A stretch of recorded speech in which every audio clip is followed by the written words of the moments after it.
PM Modi ने एक बार फिर बता दिया है कि वो दुनिया के सबसे ताकतवर नेताओं की लिस्ट में शामिल क्यों है। राहुल गांधी सिर्फ आरोप लगा रहे हैं, वो भी उनके आरोपों पर उन्हीं की पार्टी और विपक्ष के नेता जवाब दे रहे हैं। लेकिन पीएम मोदी जो काम करके दिखा रहे हैं उसके बारे में राहुल गांधी कुछ भी नहीं कहेंगे। राहुल गांधी इस बारे में बात ही नहीं करेंगे कि भारत कैसे विकसित देश बनेगा। राहुल गांधी सिर्फ जाति के नाम पर राजनीति चमकाने में लगे हुए हैं। वो कभी नरेंद्र सरेंडर कहते हैं तो कभी ये कहते हैं कि वो इस देश का एक्सरे करेंगे और ना जाने क्या क्या बोल रहे हैं। लेकिन 9 जून को बतौर प्रधानमंत्री के तीसरे कार्यकाल की पहली साल से 3 दिन पहले यानी 6 जून को पीएम मोदी की जम्मू कश्मीर के दौरे में सबसे शक्तिशाली तस्वीर सामने आई। पीएम मोदी ने दुनिया के सबसे ऊंचे रेल ब्रिज से शुभारंभ करने के साथ पाकिस्तान के साथ दुनिया को बड़ा संदेश दे दिया। पीएम मोदी जम्मू कश्मीर के दौरे पर थे। इस दौरान उन्होंने दुनिया के सबसे ऊंचे रेल ब्रिज चिनाब ब्रिज को देश को समर्पित किया। इस दौरान पीएम मोदी को हाथों में तिरंगे लेकर चिनाब ब्रिज पर चलते हुए भी देखा गया। जिस तरह से पीएम मोदी हाथ में तिरंगा लेकर चिनाब ब्रिज पर चलते हुए नजर आए, वो बदल रहे कश्मीर के लिए पावरफुल मैसेज माना जा रहा है। इतना ही नहीं, इस तस्वीर को 11 साल की सबसे पावरफुल तस्वीर माना जा रहा है। चिनाब नदी पर बने दुनिया के सबसे ऊंचे रेल ब्रिज पर पीएम मोदी ने तिरंगे के साथ चहलकदमी करके एक साथ कई संदेश दे दिए हैं। ये नए भारत की तस्वीर है, वो किसी बदलाव के आगे नहीं झुकेगा। चिनाब ब्रिज की ऊंचाई 359 मीटर है, जो एफिल टावर से भी ज्यादा है। ये 1315 मीटर लंबा स्टील ब्रिज है, जिसे इस तरह से बनाया गया है कि यह भूकंप और तेज हवाओं को भी झेल सकता है। जाहिर है कि पीएम मोदी की यह तस्वीर दुनिया की नींद उड़ाने के लिए काफी है। पीएम मोदी ने चिनाब ब्रिज पर तिरंगा लहराकर कई संदेश दिए हैं। इसमें साफ है कि भारत के संकल्प बड़े और ऊंचे हैं। भारत बड़े सपने को देखना और उन्हें साकार करना भी जानता है। पीएम मोदी के तिरंगे को हवा में लहराने का साफ संदेश है कि भारत किसी से कम नहीं है। वहीं राहुल गांधी जो ये कह रहे हैं कि पीएम मोदी ने डोनाल्ड ट्रंप के आगे सरेंडर कर दिया है, उनके लिए भी ये संदेश है कि पीएम मोदी किसी के सामने झुकते नहीं है। वो दुनिया से आंख में आंख डालकर बात कर रहे हैं। वहीं राहुल गांधी अब भी वही राग अलाप रहे हैं। बिहार दौरे पर गए राहुल गांधी ने एक बार फिर कहा है कि मोदी को सरेंडर करने की आदत है। राहुल ने कहा कि अमेरिकी राष्ट्रपति ट्रंप ने सार्वजनिक रूप से 11 बार कहा है कि मैंने मोदी को सरेंडर करवाया, लेकिन प्रधानमंत्री ने कभी उसका जवाब नहीं दिया। आखिर वो क्यों नहीं बोले कि ट्रंप झूठ बोल रहे हैं। वहीं राहुल गांधी को जवाब उन्हीं के पार्टी के नेता शशि थरूर ने दे दिया है कि पीएम मोदी ने सरेंडर नहीं किया है। वहीं विपक्ष के नेताओं का साथ भी राहुल गांधी को नहीं मिल रहा है। पीएम नरेंद्र मोदी ने सरेंडर कर दिया वाले राहुल गांधी की टिप्पणी पर एनसीपी एसपी की सांसद सुप्रिया सुले ने कहा है कि एक सशक्त लोकतंत्र में हर एक को बोलने का अधिकार है, हमारे संविधान ने दिया है। कांग्रेस के 2 वरिष्ठ नेता आनंद शर्मा और मनीष तिवारी हम ग्रुप 7 में साथ थे। उन्होंने कहा कि मेरे ख्याल से ये सवाल आप कांग्रेस से पूछेंगे तो ठीक रहेगा। वही विपक्षी दलों के संसद के विशेष सत्र की मांग वाली चिट्ठी पर सुप्रिया सुले ने कहा है कि एक तरह से हम ऑपरेशन सिंदूर को लेकर ऑल पार्टी डेलीगेशन के तहत दुनिया में घूम रहे हैं और एक तरफ हम ये सेशन मांगेंगे तो मुझे लग रहा था कि ये ठीक नहीं है। ये नेशनल सिक्योरिटी का इशू है। मैंने कांग्रेस से विनती की थी कि आप 2-4 दिन रुकिए, लेकिन उससे पहले ही ये मीटिंग हो गई, इसलिए हमने साइन नहीं किया। तो देखा आपने कैसे राहुल गांधी और कांग्रेस का विपक्ष के नेता भी साथ नहीं दे रहे हैं। वहीं इस खबर में आगे आपको ये भी बताएंगे कि सुप्रीम कोर्ट से क्या खबर आई है, जिसके बाद कपिल सिब्बल और अभिषेक मनु सिंघवी के लिए बोलना हो गया है मुश्किल। इसके अलावा दूसरे खबरों के बारे में भी बात करेंगे और ये भी बताएंगे कि कैसे राहुल गांधी बैकफुट पर आ गए हैं। तो बने रहिए हमारे साथ अंत तक और देखिए हमारी ये खास रिपोर्ट। साथ ही आप दर्शकों से विनम्र निवेदन है कि अगर अब तक आपने चैनल को सब्सक्राइब नहीं किया है तो अभी कर लीजिए। पीएम मोदी लगातार देश हित से जुड़े मुद्दों पर फैसले ले रहे हैं ताकि जनता को तकलीफ ना हो। पीएम मोदी सिर्फ और सिर्फ ऐसे फैसले ले रहे हैं जिससे जनता को फायदा हो सके, लेकिन विपक्ष के लोगों को पीएम मोदी के हर फैसले से तकलीफ हो रही है। विपक्ष के लोग पीएम मोदी के हर फैसले को वोट बैंक के एंगल से देखते हैं और फिर लग जाते हैं विरोध करने कि अगर विरोध नहीं किया तो कहीं उनका वोट बैंक नाराज न हो जाए। लेकिन अब जो खबर सुप्रीम कोर्ट से आई है उसके बाद विपक्ष के लोग तो एक्सपोज हुए ही हैं। साथ ही मोदी सरकार के नए वक्फ कानून के विरोध में सुप्रीम कोर्ट में केस लड़ने वाले वकील कपिल सिब्बल और अभिषेक मनु सिंघवी के लिए भी कुछ भी कहना मुश्किल हो गया है। दर्शकों, जो खबर आई है उसके बाद साफ हो गया है कि क्यों मोदी सरकार ने वक्फ कानून में संशोधन किया है। दर्शकों, कई लोग बोल रहे थे कि वक्फ बोर्ड भू माफिया की तरह लोगों की जमीनों पर कब्जा कर रहा था। वो किसी की भी जमीन को अपना कहने से भी नहीं चूकता है। तो वहीं दक्षिण भारत में तो वक्फ बोर्ड ने पूरे गांव की जमीन पर ही अपना दावा ठोक दिया था। सोचिए वक्फ इस देश के नागरिकों के लिए कितना खतरनाक हो चुका था। उससे सबको खतरा हो गया था, लेकिन अब सुप्रीम कोर्ट से जो खबर आई है उसके बाद दूध का दूध और पानी का पानी हो गया है। दरअसल मोदी सरकार के नए वक्फ कानून को लेकर विपक्ष के लोग और कई मुस्लिम संगठन सुप्रीम कोर्ट गए थे। इस मामले को लेकर सुप्रीम कोर्ट में सुनवाई भी हुई है। विपक्ष की तरफ से कपिल सिब्बल और अभिषेक मनु सिंह भी सुप्रीम कोर्ट में दलीलें दे रहे हैं। लेकिन अब जो खबर आई है उससे नए वक्फ कानून के खिलाफ खड़े रहने वाले लोगों को बड़ा झटका लगा है। दर्शकों, आपको बता दें कि सुप्रीम कोर्ट ने दिल्ली वक्फ बोर्ड की एक याचिका को खारिज कर दिया है। ये याचिका शाहदरा इलाके में एक जमीन पर दावे को लेकर थी। इस जमीन पर विभाजन के बाद से एक गुरुद्वारा है। कोर्ट ने कहा है कि जब गुरुद्वारा इतने सालों से है तो वक्फ बोर्ड को अपना दावा वापस ले लेना चाहिए। वही वक्फ बोर्ड का कहना था कि गुरुद्वारे से पहले वहां एक मस्जिद थी। इस पर जस्टिस सतीश चंद्र शर्मा ने कहा है कि ये किसी तरह का नहीं, एक ठीक से काम करने वाला गुरुद्वारा है और एक बार जब वहां गुरुद्वारा है तो उसे रहने दो। एक धार्मिक ढांचा पहले से ही काम कर रहा है। कोर्ट ने वक्फ बोर्ड से कहा है कि आपको खुद ही दावा छोड़ देना चाहिए। वहीं वक्फ बोर्ड के वकील संजय घोष ने कोर्ट में कहा है कि निचली अदालतों ने माना था कि गुरुद्वारा बनने से पहले वहां एक मस्जिद थी। वक्फ बोर्ड का कहना है कि गुरुद्वारे से पहले वहां मस्जिद तकिया बाबर शाह थी। यह मस्जिद वक्फ जमीन पर बनी थी। वक्फ का मतलब होता है धार्मिक कार्यों के लिए दान दी गई जमीन। दिल्ली वक्फ बोर्ड ने वक्फ संपत्ति के रूप में जमीन की वापसी के लिए अर्जी दी थी। वहीं हाईकोर्ट और सुप्रीम कोर्ट में प्रतिवादी ने तर्क दिया कि संपत्ति वक्फ नहीं रही, क्योंकि तत्कालीन मालिक मोहम्मद एहसान ने इसे साल 1953 में बेच दिया था। 15 साल पहले हाईकोर्ट ने बिक्री और कब्जे की बात मानी थी, लेकिन कोर्ट ने यह भी कहा था कि प्रतिवादी इस संपत्ति की खरीद को साबित करने के लिए कोई भी दस्तावेज पेश नहीं कर सका। हालांकि कोर्ट ने कहा कि इससे वादी को कोई फायदा नहीं होता है।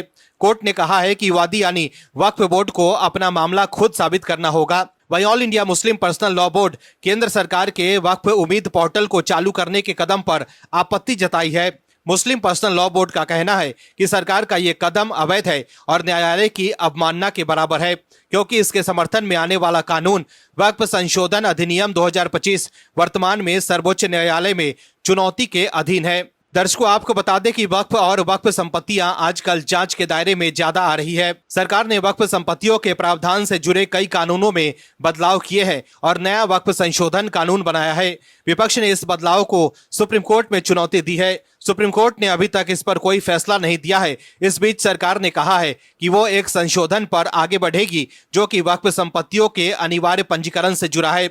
खबर के अनुसार अगर कोई वक्फ संपत्ति पंजीकृत नहीं है तो उसे विवादित माना जाएगा। ऐसे मामले वक्फ ट्रिब्यूनल को भेजे जाएंगे। अगर किसी तकनीकी या अन्य बड़ी समस्या के कारण पंजीकरण में देरी होती है तो 1 से 2 महीने का अतिरिक्त समय दिया जा सकेगा। तो देखा आपने कैसे दिल्ली वक्फ बोर्ड को सुप्रीम कोर्ट से बड़ा झटका लगा है।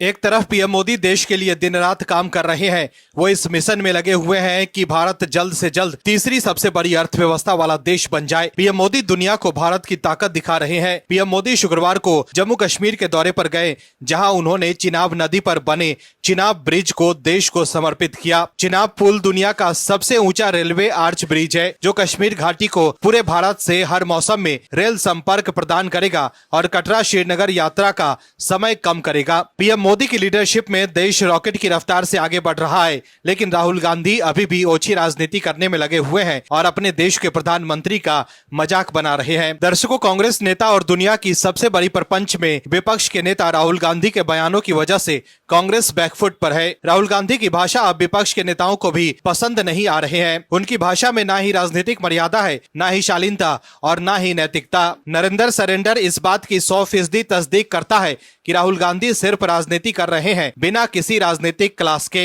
राहुल गांधी ने जैसे ही नरेंद्र सरेंडर वाला बयान दिया तो देश के राजनीतिक हलकों का पारा हाई हो गया और बीजेपी राहुल गांधी पर हमलावर हो गई। तो वहीं आपको बता दें कि बीजेपी से ज्यादा गहरी चोट तो उन्हें उनके अपने शशि थरूर ने दी है। दर्शकों, कांग्रेस नेता राहुल गांधी पीएम नरेंद्र मोदी और सत्तारूढ़ बीजेपी पर ऑपरेशन सिंदूर के बाद भारत पाकिस्तान युद्ध विराम को लेकर लगातार हमलावर है। 4 जून 2025 को राहुल गांधी ने हद ही कर दी। उन्होंने दावा किया कि पीएम मोदी ने अमेरिका के राष्ट्रपति राष्ट्रपति डोनाल्ड ट्रंप के दबाव में आत्मसमर्पण कर दिया। इतना ही नहीं, ये सब कहने का उनका अंदाजा भी इतना खराब था कि देश के लोग हैरान रह गए कि राहुल गांधी अपने देश के प्रधानमंत्री को लेकर ऐसे बयान कैसे दे सकते हैं। राहुल गांधी ने हाल ही में मध्य प्रदेश में कार्यकर्ताओं को संबोधित करते हुए कहा था कि मैं बीजेपी और आरएसएस वालों को अच्छे से जान गया हूं, इनको थोड़ा सा दबाव तो डर कर भाग जाते हैं। राहुल गांधी ने आगे कहा कि उधर से ट्रंप फोन किया और इशारा किया कि मोदी जी क्या कर रहे हो, नरेंद्र सरेंडर, और जी हुजूरी करके मोदी जी ने ट्रंप के इशारों का पालन किया। वहीं राहुल गांधी ने 1971 के युद्ध के दौरान